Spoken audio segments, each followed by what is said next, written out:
9 साल का जीवन हमारा ट्रेनों में और बसों में गुजरा हुआ है। निवेदन करते गवर्नमेंट से कि हमारा जल्द से जल्द ट्रांसफ़र करें। जब मेरी पोस्टिंग हुई थी उस टाइम पे मेरी छोटी वाली गुड़िया 1 मंथ की थी, सिर्फ 1 मंथ की। घर के ताला लगा के हम आते हैं। हम हस्बैंड वाइफ दोनों जॉब में हैं। मेरी वजह से वो भी परेशान रहते हैं क्योंकि मेरे पास छोटे बच्चे रहते हैं। आरएएस, पीएसआई, ईओआरओ जैसी महत्वपूर्ण परीक्षाओं की तैयारी करें विकास सर के मार्गदर्शन में। आज ही डाउनलोड करें सैरमिक अकेडमी ऐप। हमारी 9 साल का जीवन हमारा ट्रेनों में और बसों में गुजरा हुआ है। हमारी ज़िंदगी वहाँ बहुत ज़्यादा नीरस बनी हुई है।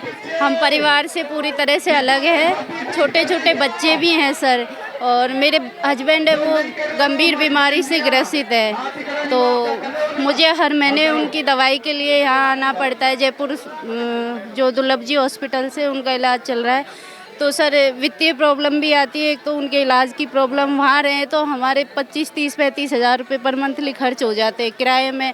वहाँ से भी हमें 30-35 किलोमीटर अप डाउन करना पड़ता है डेली का। निवेदन करते गवर्नमेंट से कि हमारा जल्द से जल्द ट्रांसफ़र करें। मैं फरवरी 2019 की मेरी पोस्टिंग है। मेरी पोस्टिंग बाड़मेर में है और मेरा होम डिस्ट्रिक्ट सवाई माधोपुर है।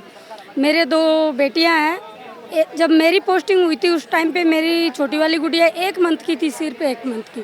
उसको लेके भी मैं मतलब बसों में सफ़र किया, ट्रेन में सफ़र किया। घर के ताला लगा के हम आते हैं। जब भी वापस जाते हैं हम ही ताला खोलते हैं घर का। और पूरी फैमिली बिछड़ी हुई है हमारे। मेरे हस्बैंड सूरत में है, मैं बाड़मेर में हूँ, और मेरी एक बड़ी वाली गुड़िया मैंने हॉस्टल में रखी हुई है। जो मेरी भी गुड़िया 1 महीने की थी, आज वो 3री क्लास में आ गई है, लेकिन हमारा कोई समाधान नहीं हो रहा। हाँ, मेरा होम डिस्ट्रिक्ट जयपुर है और मेरी पोस्टिंग है यहाँ से 600 किलोमीटर बाड़मेर। हम हस्बैंड वाइफ दोनों जॉब में हैं। मेरे हस्बैंड है बीएसएफ में, फौज में, जो है वेस्ट बंगाल की बॉर्डर पे पड़े हुए हैं, और वो मेरी वजह से वो भी परेशान रहते हैं क्योंकि मेरे पास छोटे बच्चे रहते हैं। और वो वहाँ ड्यूटी का 18 घंटे की ड्यूटी करते हैं। उसमें उनके दिमाग में यही रहता है कि मेरे बीवी बच्चे कैसे रहते होंगे। और सबसे मेन समस्या तो ये होती है, जब वो छुट्टी आते हैं तो ऐसे सोचते हैं कि मैं घर वालों के पास रहूं या फैमिली के पास चलूं, कहाँ रहूं, क्योंकि उनको भी इतनी छुट्टी मिलती है बीएसएफ वालों को, लिमिट की छुट्टी मिले। और लिमिट की छुट्टियों में भी वो आके ये सोचे कि मैं मेरी फैमिली के पास रहूं या परिवार वालों के किसके पास जाऊं, क्योंकि यहाँ रहेंगे तो हम भी दुखी होंगे कि इतनी सी छुट्टी मिली और उसमें भी हमारे साथ नहीं है। और ऐसा भी हुआ है कि हमारी 7 साल की जॉब में मेरे सास ससुर दोनों कैंसर से पीड़ित होकर उनकी डेथ हो गई। हम लास्ट दर्शन तक नहीं कर पाए सास की। हमें जब पता चला सुबह की सास की डेथ हो गई तो हम वहाँ से आए कैसे 600 किलोमीटर की दूरी।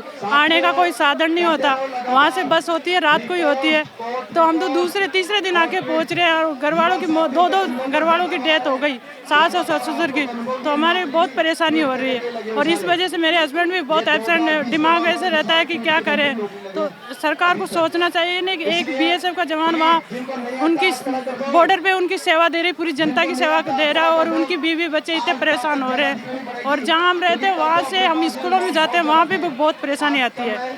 सर सही बताऊँ, मेरे हस्बैंड तो कह रहे हैं वीआरएस ले लें, वीआरएस ले लें, क्योंकि मेरी बच्ची सफ़र कर रही है, मेरे हस्बैंड सफ़र कर रहे हैं, मेरे सास ससुर सफ़र कर रहे हैं। मेरे ससुर के पैरालाइज है पूरा शरीर, सास बूढ़ी हो चुकी हैं, उनकी सेवा नहीं कर पाएंगी।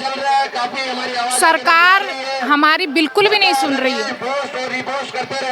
मुझे बताओ, आज मेरे को 16 साल हो गए सिरोही, मैं गुजरात बॉर्डर पे सर्विस कर रही हूँ।